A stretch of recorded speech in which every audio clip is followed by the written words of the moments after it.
Hello, I'm Bob the Booker and welcome to my channel.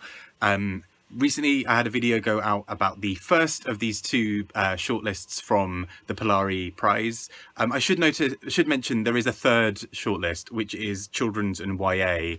I'm not really much of a reader of children's and YA.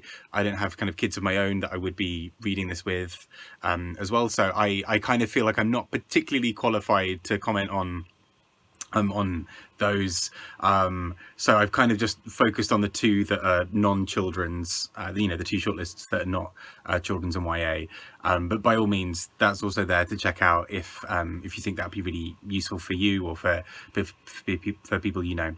But this is the Polari Book Prize, so not first books. There's not really an easier way of saying non-debut, really, is there? But essentially this is the non-debut prize, and it just contains some absolute corkers of some books, so let's get talking about some of those. And as I mentioned in my last video about the other one for the Polari Prize, you'll notice from this it's a mixture of different types of books, so biography, memoir, novels, poems, all of those count within this prize. It's sort of just we're looking for the writing and what kinds of books really say something about the LGBTQ plus experience, particularly in the UK, or kind of with a UK bent to it.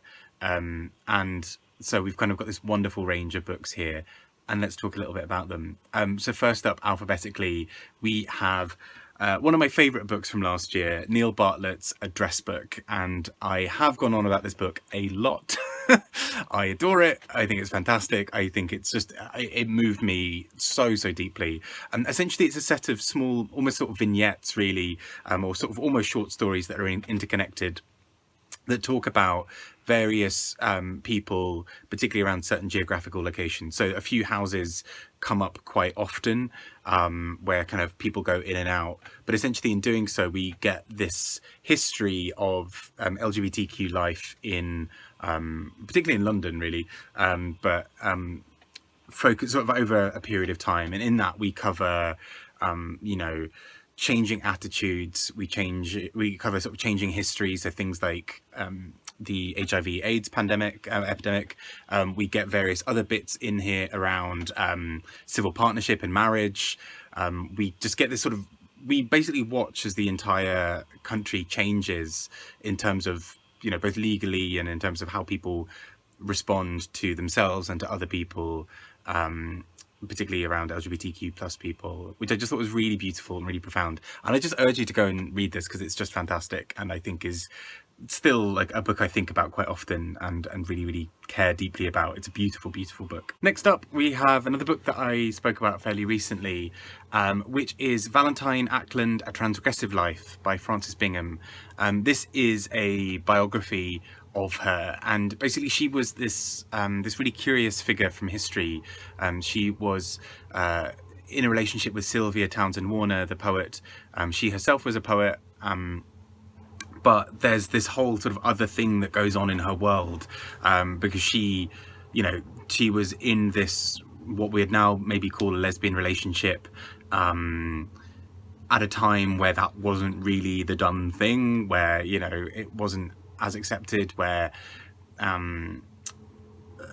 sort of the only real way to do it was to be so independently wealthy that you could kind of afford to go and live in the country and not really interact with people, which actually sounds kind of glorious. But she sort of lived this life and was this sort of odd figure because she writes these really beautiful poems which are included in this book, but also she sort of kind of played around a lot, I guess, with expectations around gender. So she quite often dressed in a sort of slightly more kind of quote unquote masculine way, and enjoyed the kind of confusion that came with that from, the confusion from other people that came with that.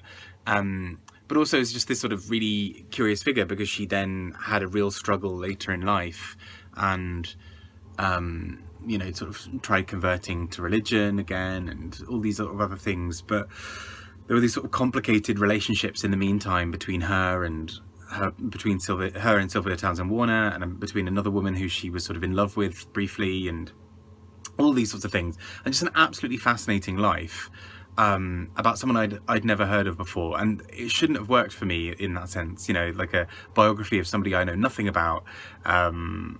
But actually it's so well written, and I just found this deeply, deeply engaging. A really beautiful book. Next up, we have The Origins of Iris by Beth Lewis. And so this is a bit of a sort of thriller, I guess, in many ways, which deals with an abusive relationship at the heart of it that our character Iris is in. And we constantly flit between the present and, well, between the past and sort of the future, sort of the present. It's kind of a bit of a thing. The before is all about this sort of relationship and what's happening, and the after is where we meet her a lot of the time in the book, where she has sort of run away from this abusive relationship, and is sort of doing some reflection on her life and what kind of led up to all of these situations. She feels an incredible amount of guilt that she put herself, you know, in her mind, put herself in harm's way like this. You can tell she's sort of clearly traumatized from so much of it. But also she meets a second Iris, and this other Iris basically, it was almost sort of sliding doors style situation. So this other Iris lived the life that she didn't. She stayed with her more stable girlfriend and got married and, you know, did all these other things, whereas the Iris that we spend most of the time with in the book is the one who was in this other relationship, you know, broke up that relationship to go and be with this person who was then abusive. And so we've kind of got these sort of two things sort of running side by side, where we sort of see what happened, and actually we kind of get a bit of an insight into both lives of, you know, it's not quite as rosy as it seems to do one or the other. And so we know kind of at the end that she's going to try and find a way to sort of heal and to relax and recover. I did find this really quite gripping and really interesting. I you know, read it all quite quickly. I think at times it felt a teeny bit tropey for me, but, you know, ultimately, you know, a really, you know, I say fun read seems like the wrong thing to say given the subject matter of this book, but a really engaging book, and one that I kind of wolfed down for that reason. Next up, we get Rocksong by Golnoosh Nour, which is a set of poems. And Golnoosh in this collection writes just so beautifully, I think, around so many aspects of her identity. So we get a lot of focus on particularly family relationships, but particularly her trying to reconcile parts of her identity of being queer with being Iranian. And actually there's something really interesting about the timing of that, given, you know, obviously things that have been happening in Iran recently. I found that there was something, obviously that's, you know, those have been building up for a while, but she mentions, you know, the difficulty of the situation in Iran, and it's hard not to read some of these as sort of almost a rallying call now, given everything that's going on. But actually at the same time she reflects a lot about how state violence isn't a uniquely Iranian thing. I don't think anyone was saying that, but, you know, that we often kind of have a tendency, but particularly in the West, to kind of think of these sort of, you know, homophobia or kind of queerphobia happening elsewhere, and we're kind of okay. And she shines a light on that with sort of other bits of state violence that sort of take place within the UK or elsewhere as well. So I thought this was a really interesting collection, and really quite punchy, powerful poems. Something I noticed with her short story collection that was shortlisted last year as well for the Polari, is there's often quite a lot of switching of gender sort of throughout. So some short stories in that collection or some poems in this one, you're never fully quite sure the gender of the narrator, and sometimes it's sort of little bits will be revealed as you go. And a really, yeah, really interesting and lovely collection. And last but definitely not least, we have C+nto and Other Poems by Joelle Taylor, which won the T.S. Eliot Prize and is just also a brilliant collection of poems. This is essentially where to begin really with it. It's a really fiery set of poems that talks a lot about everything from sort of identity and belonging to kind of queer spaces and them sort of disappearing off the map, and sex and relationships and love and so many other things. I found this such a beautiful collection. The writing is incredible. It sounds so ready to be performed constantly. It just has that kind of, I couldn't help but read parts of this out loud. It's really punchy, really fiery in some places, in such a good way of sort of being so rightfully angry about the way things are happening, and the loss of queer spaces, the loss of queer identities and things. It's a really, really brilliant collection of poems. And I think what makes it sort of so special to me is that it also feels at the same time that it's giving a new voice to sort of people who follow it. Sort of Joelle Taylor is almost kind of giving this gift, sort of passing this baton onto a new generation to kind of run with it and defend identities, defend like our ability to be sort of safe and secure in who we are.